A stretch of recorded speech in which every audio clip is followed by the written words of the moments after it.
నమస్కారం. ఈరోజు మనం ఒక పిల్లల కథ చందమామ మన స్నేహితుడు గురించి కొంచెం లోతుగా మాట్లాడుకుందాం. బాగుంది. ఈ కథ చాలామందికి తెలిసే ఉంటుంది. చిన్నపిల్లల కోసం రాసింది. అవును, మన దగ్గరున్నది ఈ కథే. దీంట్లో ముగ్గురు అటవీ స్నేహితులు, వాళ్ళ కుతూహలం, చందమామ పట్ల వాళ్లకున్న ఆసక్తి, దాని గురించి తెలుసుకుందాం. మరి ఆ కథలోని భావోద్వేగాలు, అది చెప్పే నీతి, వాటిని కూడా చూద్దాం.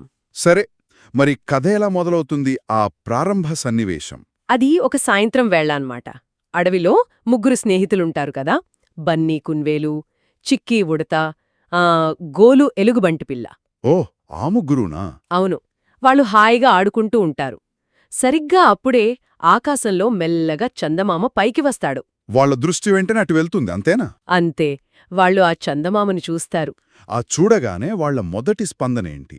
అంటే ఆశ్చర్యమా లేక ఇంకేమైనానా?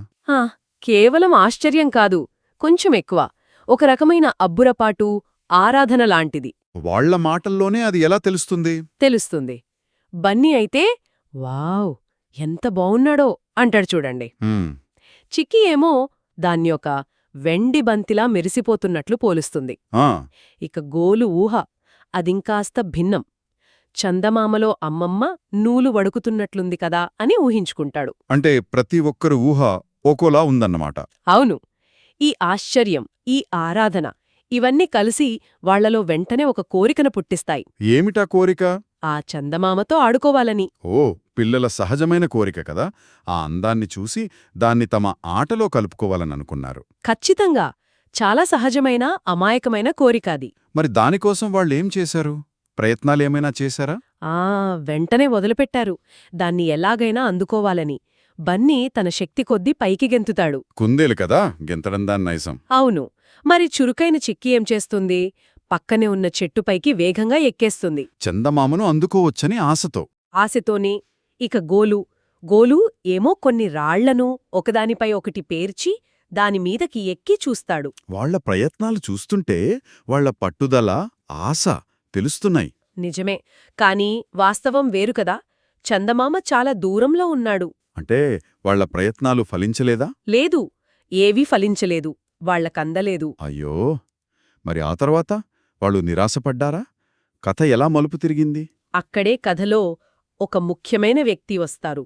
ఆ ప్రాంతంలో ఉండే జ్ఞానవంతురాలైన గుడ్లగూబ.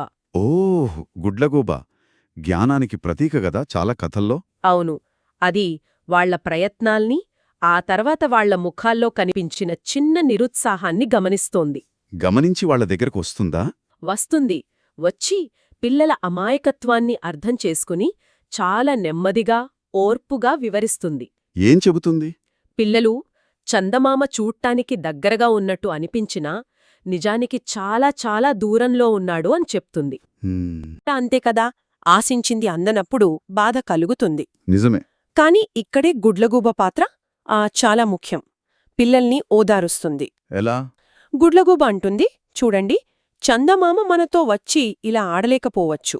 కాని రాత్రంతా ఆకాశంలో ఉండి మనకు వెలుగునిస్తాడు కదా. అవును. ఆకాశాన్ని అందంగా మారుస్తాడు, మనల్ని కనిపెట్టుకునుంటాడు.